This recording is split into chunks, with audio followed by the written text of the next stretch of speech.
जय हिंद, वंदे मातरम। दोस्तों, आप सभी को राम राम। दोस्तों, आज की वीडियो बहुत खास होने वाली है, जिसमें मैं आपको आज समझाने वाला हूं कि यूएनओ को क्या आवश्यकता पड़ी कि हम विश्व खाद्य दिवस मनाएं, और साथ ही साथ इसके अलावा कि हमारे देश के एक बहुत ही महान व्यक्ति रहे, इनका नाम था हरगोविंद खुराना।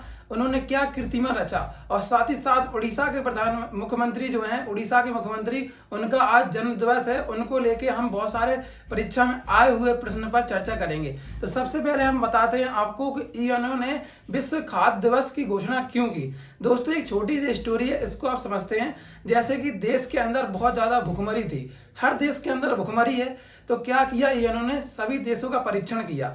तो जैसे कि अगर बात किया अफ्रीकी, मोस्टली अफ्रीकी देशों में, जैसे चाड हुआ, नाइजीरिया है, नाइजर है, बहुत सारे ऐसे देश हैं बेचारे गरीब, जहां पर खाना लोगों के लिए नसीब नहीं होता।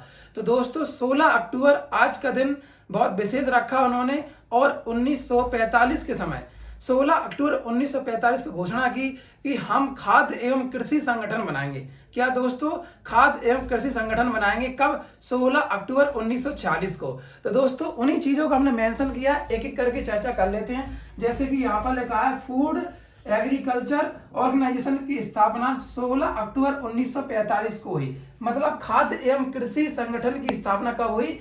16 अक्टूबर 1945 को। दोस्तों, आज के ही दिन विश्व खाद्य दिवस मनाया जाता है। 16 अक्टूबर को ही विश्व खाद्य दिवस मनाया जाता है। ऐसे हम चर्चा करेंगे कि 2023 में विश्व खाद्य दिवस की थीम क्या रही। तो दोस्तों, आपको अच्छे से याद रखना, आपके एग्जाम के दृष्टिकोण के लिए बहुत ही महत्वपूर्ण क्वेश्चन है कि 2023 में विश्व खाद्य दिवस की थीम क्या है। तो जल ही जीवन है और जल ही भोजन है, ये 2023 की थीम रखी गई, आपको ये याद रखना है। ठीक है दोस्तों, अब मैं चलता हूं अगले पॉइंट की ओर। दोस्तों, आज के दिन बंगाल में एक अपने भारत का पार्ट रहा है बंगाल, तो एक बहुत ही बेकार गवर्नर था जिसने बंगाल के विभाजन की घोषणा कर दी थी। तो दोस्तों, घोषणा तो की थी, लेकिन प्रभावी 16 अक्टूबर से हुआ था। मैं आपको 2 मिनट में समझाता हूं कि 20 जुलाई 1905, कब दोस्त? 20 जुलाई 1905 को बंगाल में विभाजन की घोषणा कर देता है लॉर्ड कर्जन। ठीक है दोस्त, कब? 20 जुलाई 1905 को घोषणा कर देता है बंगाल विभाजन की। लेकिन जब प्रभावी कब होता है? तो दोस्तों, आज मतलब 16 अक्टूबर के दिन से ही प्रभावी हो जाता है बंगाल का विभाजन। तो यहां से क्वेश्चन क्या क्या बनते हैं, ध्यान सुने। 1905 में बंगाल का विभाजन हुआ था, किसने किया था? लॉर्ड कर्जन ने घोषणा कर दी थी। इससे ही संबंधित बहुत सारे क्वेश्चन पूछे गए एग्जाम में, तो आपको मैं बताता हूं एक एक करके। और भी जैसे कि क्वेश्चन पूछा गया है कि कब हुई थी, तो 1905 में। ऐसे ही लॉर्ड कर्जन का कार्यकाल क्या रहा? 1899 से 1905 तक लॉर्ड कर्जन का कार्यकाल रहा। ऐसे ही हम और पॉइंटों पर ध्यान देते हैं क्या क्या महत्वपूर्ण है। तो दोस्तों, लॉर्ड कर्जन का भी मैंने आपको कार्यकाल बताया, 1899 से 1905। 16 अक्टूबर को वही बंगाल में विभाजन प्रभावी हुआ। ऐसे आगे देखते हैं, बंगाल विभाजन किस उपनाम से जाना जाता है? बंगाल विभाजन जो है बंग भंग के नाम से भी जाना जाता है। अगर मैं बात करूं यहां पर घोषणा की, घोषणा 20 जुलाई पहले ही कर दी गई थी, और प्रभावी कब हुआ? 16 अक्टूबर 1905 से ही प्रभावी हुआ। इसके अलावा मैं आपको बात करता हूं कि कर्जन के समय में क्या घटना घटी। यहां से क्वेश्चन पूछा गया है कि कर्जन के समय में कौन सी घटना घटी थी, और दूसरी तरह से भी क्वेश्चन पूछा गया, वो भी मैं आपको बताऊंगा। दोस्त, कर्जन के समय में कलकत्ता के अंदर विक्टोरिया मेमोरियल हॉल की स्थापना हुई थी। किसकी हुई थी दोस्तों? विक्टोरिया मेमोरियल हॉल की स्थापना हुई थी। किसके समय? कर्जन के समय। कहां पर हुई थी? कलकत्ता में हुई थी, ये आपको याद रखना है। ऐसे यहाँ पर हमने पॉइंट मेंशन किया है, कलकत्ता में विक्टोरिया मेमोरियल हॉल की स्थापना हुई थी। तो दोस्तों, कर्जन के समय क्या घटनाएं घटी, ये सारी चीजें मैंने आपको बताई, और ये बार बार परीक्षा पूछी जाती हैं, जो कि मैंने आपको यहाँ पर समझाया। तो दोस्त, आपको इसका बार बार रिवीजन करना है। ऐसे ही मैंने आपको बताया था, भारत के एक महान विद्वान रहे जिनका नाम था हरगोविंद खुराना जी। क्या नाम था दोस्त? हरगोविंद खुराना। इन्होंने दवा और शरीर के संबंधी जितनी बीमारियां वगैरह होती हैं मुख्यतः, उनको लेके इन्होंने चिकित्सा के क्षेत्र में नोबेल प्राइज जीता था। जी हाँ दोस्त, नोबेल प्राइज 16 अक्टूबर 1968 को डॉक्टर हरगोविंद खुराना जी ने नोबेल प्राइज जीता दवा और शरीर विज्ञान के लिए। तो ये ध्यान रहे आपको, हरगोविंद खुराना कई बार परीक्षा में पूछा गया और आगे पूछा जाएगा, ये आपको अच्छे से याद रखना है।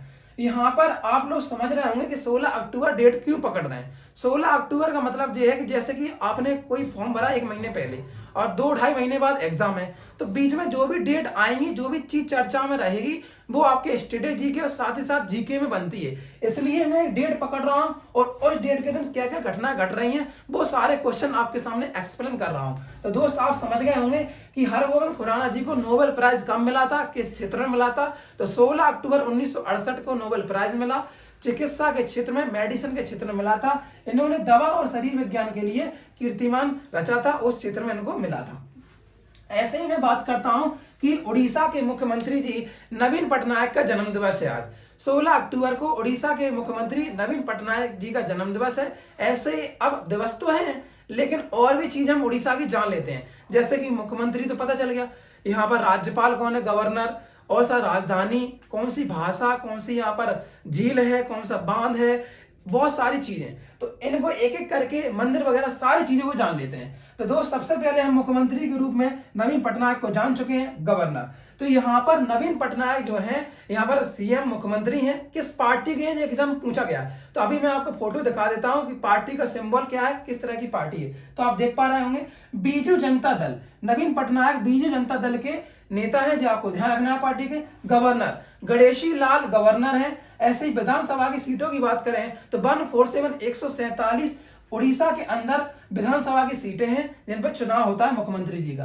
राजधानी आपको पता ही है भुवनेश्वर है, लेकिन भुवनेश्वर में एक मंदिर है बहुत ही ज्यादा प्रसिद्ध है, जो आपको पता होना चाहिए, अभी मैं बताऊंगा। ठीक है, बंदरगाह की बात कर लेते हैं। बंदरगाह यहाँ पर पारादीप है दोस्तों। क्या नाम है बंदरगाह का? बंदरगाह का नाम है पारादीप, जो कि बहुत ज्यादा एग्जाम में पूछा जाता है, जो आपको याद रखना है। पाराद्वीप यहाँ पर क्या है, पोर्ट है, बंदरगाह है। तो आपको ये क्लियर हो चुका है। अब मैं आगे बात करता हूँ झील के बारे में। कौन सी झील है यहाँ पर? आपको अच्छे से पता है कि भारत की सबसे खारे पानी की झील है, जो जिसका नाम है चिल्का झील। ठीक है दोस्तों, चिल्का झील यहाँ पर आप जी समझ चुके हैं। यहाँ पर झील जो है चिल्का झील हो गई। ऐसे ही मैं बात करता हूँ नदी के बारे में। तो नदी के बारे में आपको मैं समझाऊं, यहाँ पर जो नदी है उसका नाम है महानदी। महानदी, ठीक है दोस्त। महानदी जो है, यहाँ पर आप देखेंगे दुनिया का सबसे लंबा डैम। क्या चीज बताई दोस्त मैंने आपको कि महानदी पर दुनिया का सबसे लंबा डैम, जिसका नाम है हीराकुंड डैम।